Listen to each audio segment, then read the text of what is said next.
എല്ലാ മാന്യപ്രേക്ഷകർക്കും ജ്യോതിഷപൂർവം എന്ന നമ്മുടെ ചാനലിലേക്ക് സുസ്വാഗതം. ഇന്ന് നമ്മൾ അവിട്ടം നക്ഷത്രക്കാരുടെ പൊതുവായ സ്വഭാവ സവിശേഷതകളെക്കുറിച്ചും ജീവിതത്തിലുണ്ടാകാവുന്ന തിരിച്ചടികളെക്കുറിച്ചും വിവാഹ ജീവിതത്തെക്കുറിച്ചും ഒപ്പം ശ്രദ്ധിക്കേണ്ട കാര്യങ്ങളെക്കുറിച്ചുമാണ് ചിന്തിക്കുന്നത്. അവിട്ടം നക്ഷത്രം എന്ന് പറയുമ്പോൾ രണ്ട് രാശികളിലായി സ്ഥിതി ചെയ്യുന്ന നക്ഷത്രം. മകരം രാശിയിലും കുംഭം രാശിയിലുമായിട്ടാണ് സ്ഥിതി ചെയ്യുന്നത്. രണ്ടും ശനിയുടെ ക്ഷേത്രമാണ്. അതുകൊണ്ട് തന്നെ ശനീശ്വരൻ്റെ ക്ഷേത്രത്തിൽ ജനിച്ചവരാണ് അവിട്ടം നക്ഷത്രക്കാർ. ആദ്യം നമുക്ക് അവിട്ടം നക്ഷത്രക്കാരുടെ പോസിറ്റീവ് സൈഡിനെ കുറിച്ച് ചിന്തിക്കാം. അവിട്ട നക്ഷത്രക്കാർ പൊതുവെ അസാമാന്യമായ വിജ്ഞാനത്തിൻ്റെ ഉടമകളാണ്. പ്രായോഗിക പരിജ്ഞാനത്തിൽ ഏറ്റവും മുമ്പിൽ നിൽക്കുന്നവരാണ് ഈ നക്ഷത്രക്കാർ. അതുപോലെ തന്നെ സ്വാതന്ത്ര്യമോഹികളും സ്വതന്ത്രമായ പാതയിൽ സഞ്ചരിക്കാൻ ആഗ്രഹിക്കുന്നവരും ആത്മാഭിമാനത്തിന് വളരെയേറെ പ്രാധാന്യം കൊടുക്കുന്നവരുമാണ്.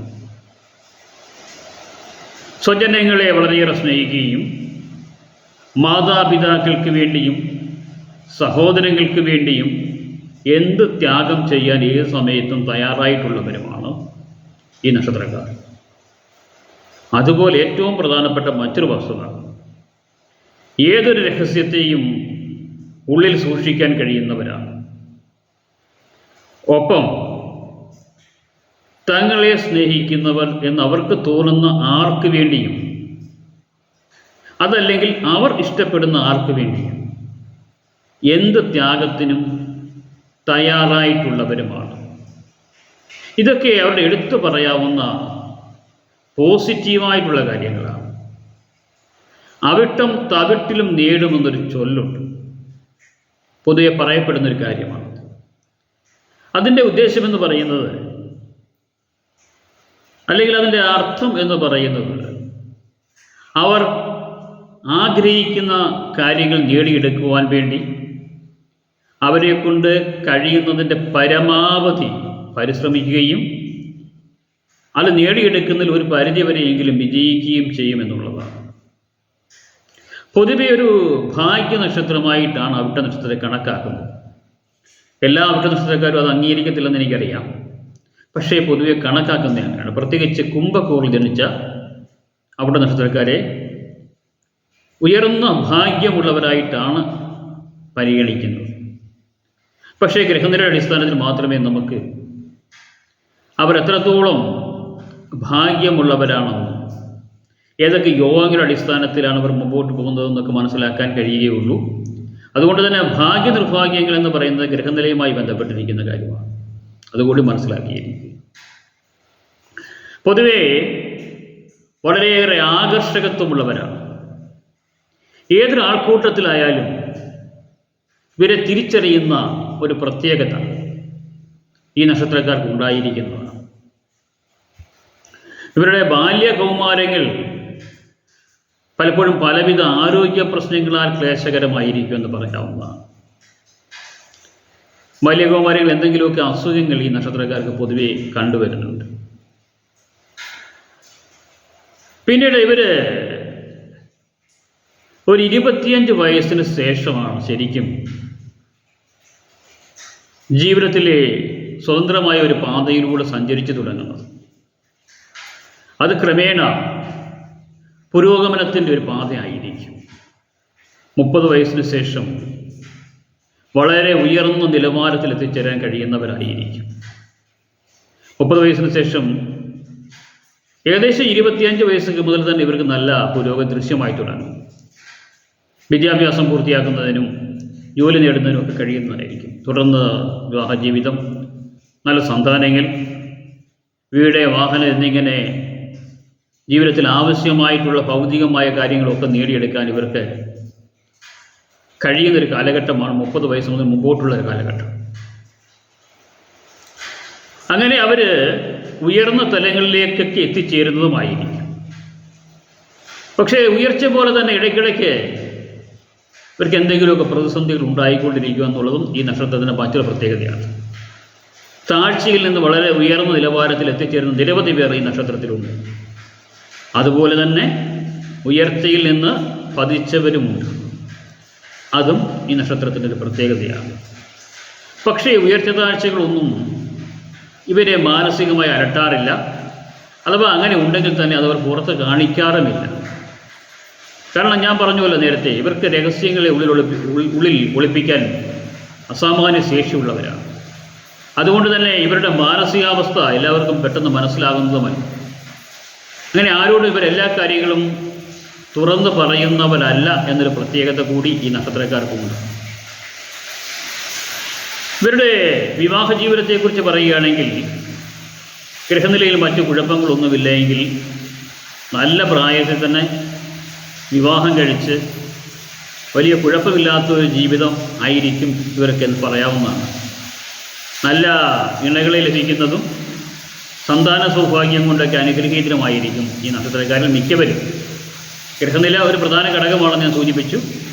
ഗ്രഹനില അനുകൂലമാണെങ്കിൽ നല്ല വിവാഹം, നല്ല സന്താനം എന്നിവയൊക്കെ ഈ നക്ഷത്രക്കാർക്ക് പറഞ്ഞിട്ടുള്ളതാണ്. ഇവരുടെ കർമ്മമേഖലയെക്കുറിച്ച് പറയുകയാണെങ്കിൽ ഇവർ ഏതൊരു കർമ്മമേഖലയിലും നന്നായിട്ട് ശോഭിക്കാൻ കഴിയുന്നവരാണ്. ഔദ്യോഗിക രംഗത്തൊക്കെ ഉയർന്ന നിലവാരത്തിൽ എത്തിച്ചേരാൻ കഴിയുന്നവരാണ്. അതിനുവേണ്ടി പരമാവധി പരിശ്രമിക്കുകയും കഠിനാധ്വാനം ചെയ്യുകയും ചെയ്യുന്നവരാണ്. അങ്ങനെ ഏതൊരു മേഖലയിലും ഉയർന്ന തലങ്ങളിൽ എത്തിച്ചേരുന്നവരാണ്. പക്ഷേ ചില കാര്യങ്ങളൊക്കെ പ്രത്യേകം ശ്രദ്ധിക്കേണ്ടതായിട്ടുണ്ട്. അതിനെക്കുറിച്ച് പറയാം. ഈ നക്ഷത്രത്തിൽ പറഞ്ഞ സ്ത്രീകൾ എന്ന് പറയുമ്പോൾ ഈ പറഞ്ഞ കാര്യങ്ങളെല്ലാം അവർക്കും അനുഭവവേദ്യമാണ്.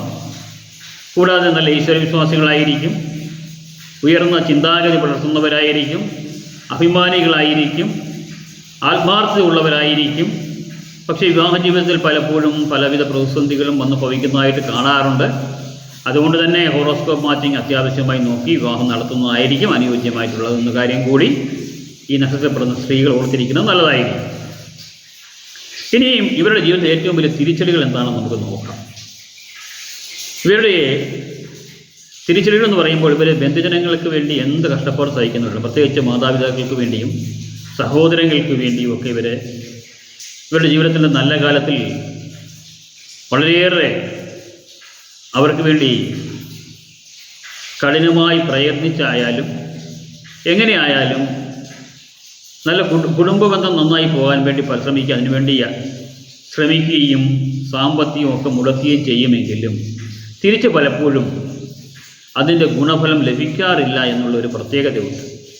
അതുകൊണ്ട് തന്നെ പലപ്പോഴും ഇത്തരം കാര്യങ്ങളൊക്കെ ചെയ്യുമ്പോൾ തിരിച്ച് ലഭിക്കുമെന്ന പ്രതീക്ഷയോടുകൂടി ചെയ്യാതിരിക്കുന്നതായിരിക്കും ഒരു പരിധി വരെ നല്ലത് എന്നുള്ള കാര്യം ഓർക്കുക. ഇതൊക്കെ ചെയ്യണം, പക്ഷേ തിരിച്ച് പ്രതീക്ഷിക്കരുത്. കാരണം പലരുടെയും ജീവിതത്തിൽ തിരിച്ച് കിട്ടാനുള്ള സാധ്യത വളരെ കുറവായിട്ടാണ് കണ്ടുവരുന്നത്. അതൊരു പ്രധാനപ്പെട്ട ഘടകമാണ്.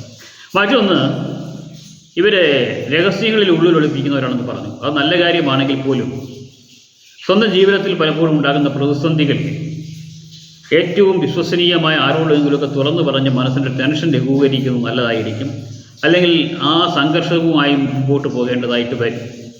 അതൊരു ഘടകമാണ്.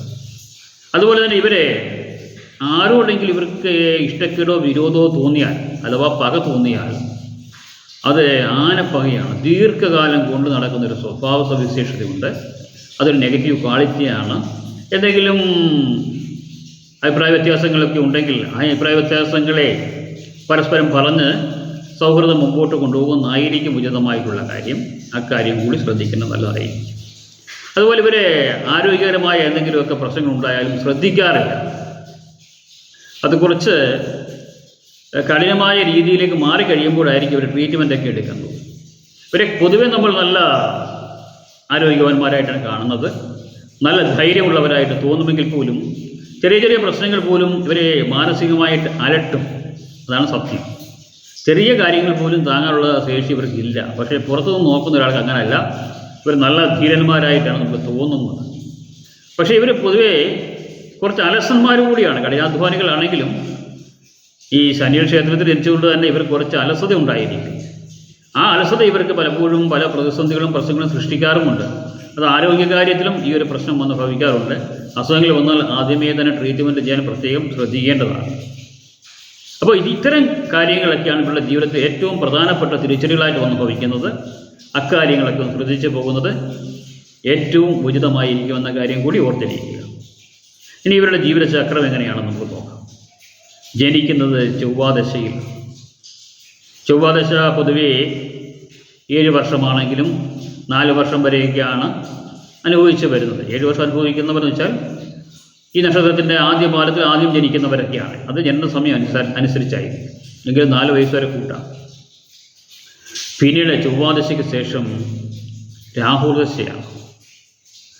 ഏതാണ്ട് 18 വർഷക്കാലം. ഈ കാലഘട്ടത്തിലാണ് വിദ്യാഭ്യാസമൊക്കെ പൂർത്തിയാക്കേണ്ടത്. ഗ്രഹനിലയിൽ രാഹു അനുകൂലമാണെങ്കിൽ നന്നായിട്ട് വിദ്യാഭ്യാസം ചെയ്യുന്നതിനും ആ കാലഘട്ടത്തിൽ തന്നെ ഉയർന്ന ജോലിയിൽ പ്രവേശിക്കുന്നതിനൊക്കെ കഴിയുന്നതായിരിക്കും. രാഹുവിന് അങ്ങനത്തെ ഗുണം കൂടിയുണ്ട്. രാഹു നല്ല സ്ഥാനത്ത് യോഗകാരിയായി നിൽക്കുകയാണെങ്കിൽ നല്ല സയൻറ്റിഫിക് മേഖലകളിലേക്ക് ഉയർന്ന തലത്തിലെത്തിച്ചേരാൻ പറ്റും. നല്ല ഡോക്ടേഴ്സ് ആക്കാൻ പറ്റും, നല്ല ടെക്നീഷ്യൻസ് ആക്കാൻ പറ്റും. അങ്ങനെ പല ഗുണങ്ങളും രാഹു ചെയ്യുന്നതാണ്.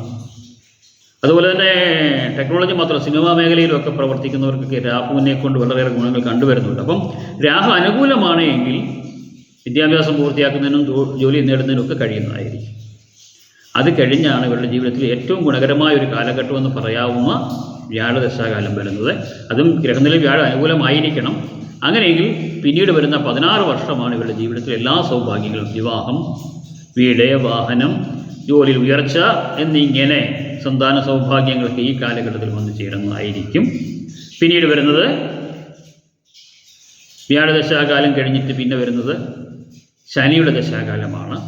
ശനിയും അനുകൂലമാണെങ്കിൽ ശനീശ്വരന് എല്ലാ സൗഭാഗ്യങ്ങളും കൊടുക്കും. കാരണം ശനീശ്വരൻ്റെ ക്ഷേത്രത്തിൽ ജനിച്ചവരാണ്. അതുകൊണ്ട് എല്ലാ സൗഭാഗ്യങ്ങളും കൊടുക്കുന്നതായിരിക്കും. പിന്നീട് വരുന്നത് ബുധദശാകാലമാണ്. പിന്നെ കേതുദശാകാലം. അവസാനം ശുക്രദശാകാലം. വളരെ അപൂർവം പേർക്ക് മാത്രമേ ശുക്രദശാകാലം കൂടി അനുഭവിക്കാനുള്ള യോഗം ഉണ്ടാവുകയുള്ളൂ. ഇങ്ങനെയാണ് ഈ നക്ഷത്രക്കാരുടെ ജീവിതചക്രം മുമ്പോട്ട് പോകുന്നത്. പ്രത്യേകിച്ച് അനുഷ്ഠിക്കേണ്ട കർമ്മങ്ങളെന്ന് പറയുമ്പോൾ ശനീശ്വരനെ പ്രീതിപ്പെടുത്തുക, ശാസ്താക്ഷേത്രത്തിൽ നീരാഞ്ജനം പോലുള്ള കർമ്മങ്ങൾ നടത്തുക, ശബരിമല പോവുക, ശബരീശനെ പ്രാർത്ഥിക്കുക, വഴിപാടുകൾ ചെയ്യുക. പിന്നെ ചൊവ്വ ദിശയിലാണ് ജനനം. സുബ്രഹ്മണ്യസ്വാമിയെയും ദുർഗാദേവിയെയും ഭദ്രയെയും ഒക്കെ പ്രാർത്ഥിക്കുകയും വഴിപാട് ചെയ്യുകയും ഒക്കെ ചെയ്യുക. ഒപ്പം ഓരോ ദശാകാലത്തിന് അനുയോജ്യമായ വഴിപാടുകൾ ചെയ്യാനും അതുപോലെ തന്നെ പ്രാർത്ഥനകളും വഴിപാടുകളും ചെയ്യാനും ഓരോരുത്തരുടെയും വിശ്വാസ പ്രമാണങ്ങൾ അധിഷ്ഠിതമായ കർമ്മങ്ങൾ ചെയ്യാനും ഒക്കെ ശ്രമിച്ച് മുമ്പോട്ട് പോയാൽ ഏറ്റവും നല്ല നക്ഷത്രം തന്നെയാണ് അവരുടെ നക്ഷത്രം. ഒപ്പം ഗ്രഹനിലൂടെ പരിശോധിക്കണം. വേണ്ട കർമ്മങ്ങൾ ചെയ്യാൻ മടിക്കാതിരിക്കുക, ഗ്രഹനില നോക്കുക, കാര്യങ്ങൾ മനസ്സിലാക്കുക, ചെയ്യേണ്ട കാര്യങ്ങൾ ചെയ്യുക. എല്ലാവിധ സൗഭാഗ്യങ്ങളും കൂടിയ നക്ഷത്രം തന്നെയാണ്, ഭാഗ്യ നക്ഷത്രമാണ്. അപ്പോൾ എല്ലാ അവിട്ട നക്ഷത്രക്കാർക്കും എല്ലാവിധ സൗഭാഗ്യങ്ങളും എല്ലാ അനുഗ്രഹങ്ങളും ദൈവം നൽകട്ടെ എന്ന് പ്രാർത്ഥിച്ചുകൊണ്ട് മറ്റൊരു വീഡിയോയുമായി നമുക്ക് വീണ്ടും കാണാം. ഒപ്പം ചാനൽ സബ്സ്ക്രൈബ് ചെയ്യാനുള്ളവർ സബ്സ്ക്രൈബ് ചെയ്യാനും വീഡിയോ ഇഷ്ടപ്പെട്ടുവെങ്കിൽ ലൈക്ക് ചെയ്യാനും മടിക്കാതിരിക്കുക. എല്ലാവർക്കും അടുത്ത വിഷയമായി കാണും വരെ നന്ദി.